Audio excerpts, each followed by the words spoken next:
Okay, listen, guys, I have been trying to catch this Roadrunner for 5 hours now, and I just can't catch this little ball of dust, essentially, because that's what he leaves me in.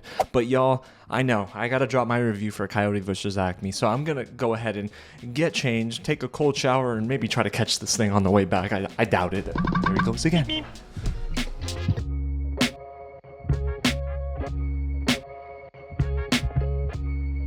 What's going on, you guys? James here with another real review, and today, that's right, I'm talking all about Coyote vs. Acme. A huge thank you to Ketchup Entertainment for giving me the chance to watch this early for review. Now, it is hitting theaters, which is something we'll get into in just a little bit. There's some drama there, but it's hitting theaters August 28th, and I think it was very well deserving to get to theaters, just based on principle alone. But we'll talk about more of that in just a little bit. Now, this film is very family friendly, I would say. There's like no swearing, and it's just Looney Tunes and live action. So it's a mixture of both 2D, 3D animation and live action set pieces. So it's kind of cool in that sense, right? But I'm going to let you know why I think the movie, for as nice as it looks in terms of the animation, was a little let down. Of course, by now, if you haven't already, go ahead and hit the big red button below, subscribe to the channel, and tap on that bell. Join the real family. Let me know what you think of my review. Does it get you more excited? Does it make you less excited? And please, if you're mad at me, don't bring that Roadrunner around here, okay? It's already messed up my room. I had to clean all this before we started filming again. But on a serious note, let me know your thoughts down below in the comments. And guys, if you don't know much about the film and you're thinking a new Looney Tunes movie, I got you. The movie is directed by Dave Green, and this is his first feature-length film since 2016's Teenage Mutant Ninja Turtles Out of the Shadows. Okay, so that was my face when I saw that on IMDb, and I thought to myself, oh, brother, that's not great, but I'm gonna go in with an open mind, right?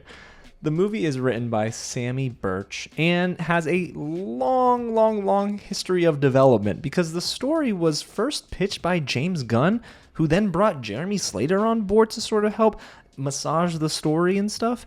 But when I saw James Gunn's name, I thought, oh shoot, I missed that. I did not know that he actually developed the story for this. And this movie has been in development for quite some time. If you don't remember, I believe it was 2 or even 3 years ago at this point, but Warner Brothers was supposed to actually put this out in theaters, distribute it, and they said no. Zaslav's like, I'm gonna shelve it for a tax write-off, and he did. Well, eventually they kind of about-faced. They did a 180 and said, all right, we'll actually open this up to people who want to buy the film. And Ketchup Entertainment stepped up and said, hey, we want to get the rights to this and actually distribute it. So they got the distribution rights, and now it's hitting theaters. But the movie was completely finished when it was shelved, and I don't love when studios do that, so it is awesome to see that this is hitting theaters, and honestly, I hope it does well. Now, the premise of the movie itself is actually based on, I believe, a satirical sort of article about something versus Acme, so this has some historical relevance. But in terms of the movie's storyline, it kind of goes like this. After enduring years of catastrophic product failures at the hands of Acme Incorporated, a tenacious and unemployed coyote, Wile E. Coyote, uncovers a corporate cover-up and spearheads an unhinged battle against the multinational conglomerate, a lot of adjectives, that's been blowing him up in the name of making a quick buck. And there's also a Roadrunner and dynamite. Okay, that last part was actually in the synopsis that I got in my production notes, but it was still fun to read. But you guys, that's the movie in a nutshell. Wile E. Coyote has been chasing after Roadrunner, but then eventually says, I'm fed up with all these Acme products not working, so I'm going to go ahead and, well, I'm going to do my darnest to sue Acme. So it becomes like a courtroom procedural at some points, and I got thoughts on that. But you know what? Let's stay positive and begin with what I believe does work with Coyote vs. Acme. Even though I'm a little down on the movie, there are a lot of elements here from the animation standpoint that I thought looked beautiful on my TV. There's this amazing blend of 2D and 3D animation styles with all of our cartoon characters, all of our Looney Tunes, and they blend in very well with the live action settings. Of course, there's probably plenty of green screen that's used in this movie, but to see like Lana Condor and then also Wile E. Coyote next to her and it looks seamless, was really impressive. So kudos to the entire VFX and animation teams. They do a good job at sort of bringing this story to life, and it looks good. And it's kind of crazy to say this, but eventually I sort of took it for granted. And what I mean by that is, in the context of the film, the whole world is lived in. There are courtroom proceedings where the judge looks at his mallet and it's a real mallet and then it's a cartoon mallet. And he uses the cartoon mallet for cartoon cases. There's laws about cartoons, and then there's an actual cartoon rooster running at Acme. So this world feels very much immersive, and I like that. And I thought that was kind of cool, and I didn't expect that from a movie like this. Now, granted, it is a children's film, so maybe kids won't really pick up on that too much, but I thought that it was very neat that Dave Green decided to make this world feel very much in today's modern era, but with like cartoons. And speaking of kids, well, the movie itself is not very complex on the surface. There are some things that maybe children won't understand, but for the most part, this is a family-friendly coded type of film. So I can see this doing well on a Saturday morning. Now, if this was released like 2 weeks prior during summertime, it actually might have done better because kids can go see it Tuesday early morning, or parents are like, boy, what do we do with our children? Let's take them to the movies and see Coyote versus Acme. So I'm curious to see how this does on opening weekend, but I thought that, well, the movie itself, there are reasons to love it because it's family friendly, and there are reasons that I thought, well, they're playing it super safe and it's kind of bland.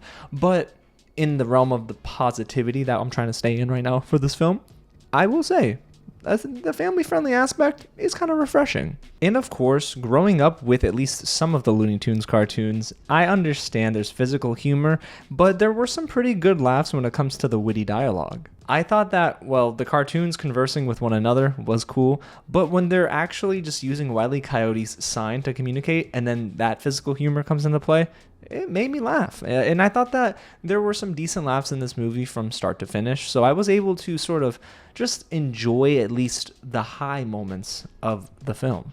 Now, when it comes to our live action actors and actresses, there were a couple of standouts. I'm not going to hold you guys. I thought Lana Condor deserved more screen time in this movie because she's in very much a supporting role, so she's not necessarily in the film as much as you would probably expect her to be.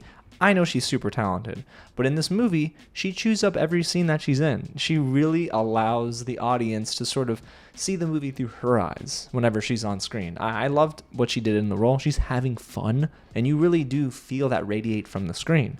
And then there's also John Cena, who plays one of Acme's top lawyers, and he is playing this slimy lawyer very well. I mean, I will say, John Cena is kind of a chameleon these days. He can play good person, anti-hero, he can play villain now, but I thought that he did a pretty darn good job as the slimy lawyer. Now, granted, the script didn't give him the best work, and the lines were a little weird sometimes, but he was making the best of it and was the standout alongside Lana Condor. And as somebody who didn't always watch Looney Tunes growing up, there was a decent bit of nostalgia for this millennial. From the opening of the film even, I remembered my time at the Warner Brothers store going through this little activation that they had and, seeing Bugs Bunny and Elmer Fudd and, it was cool, and Porky Pig, I found myself actually enjoying a lot of those nostalgia-induced moments.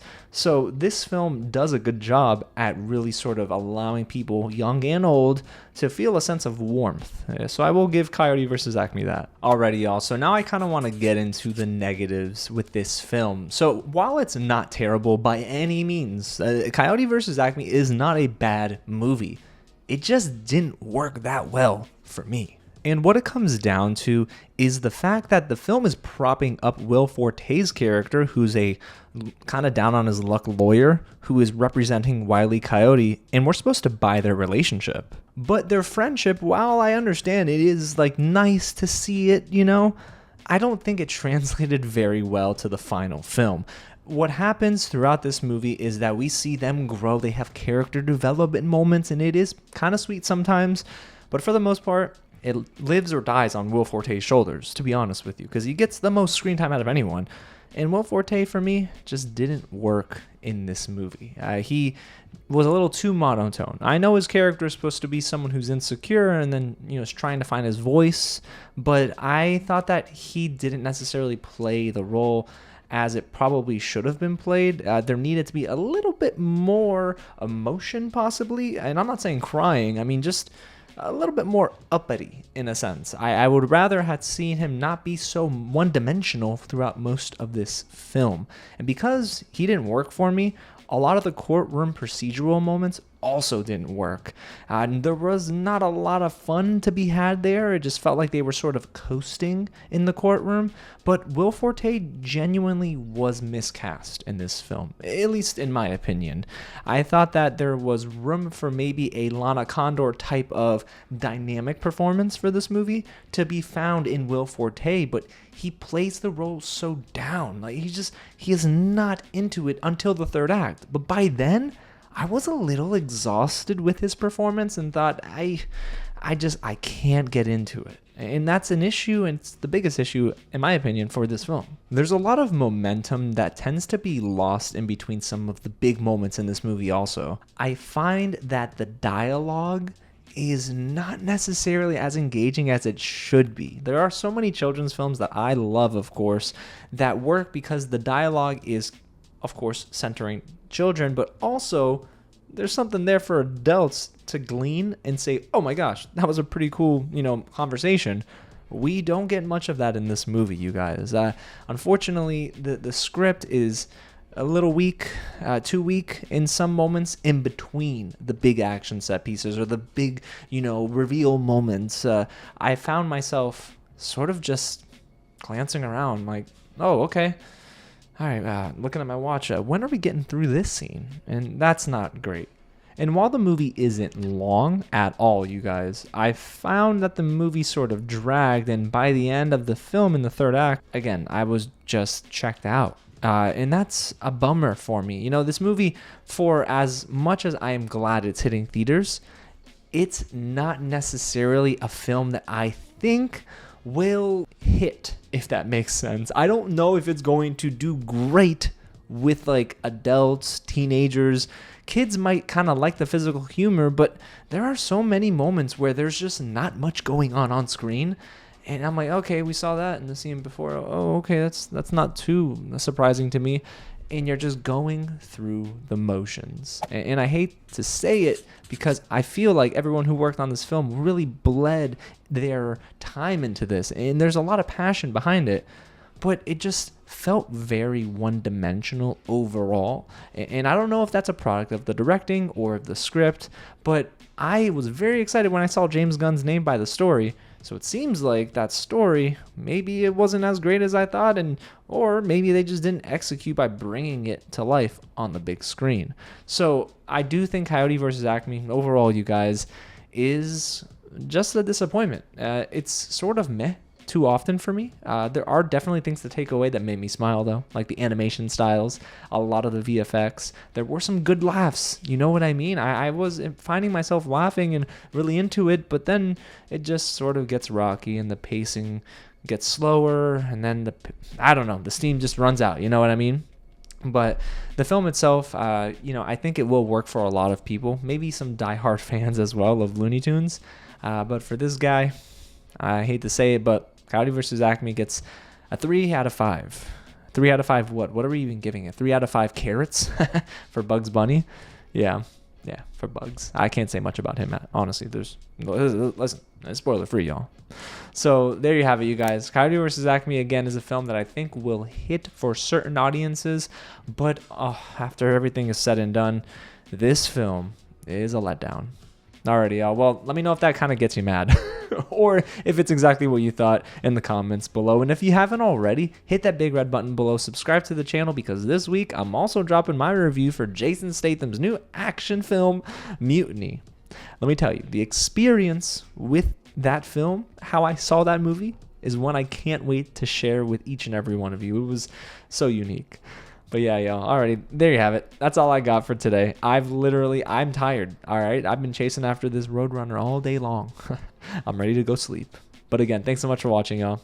God bless you guys, and I'll catch you at the next screening.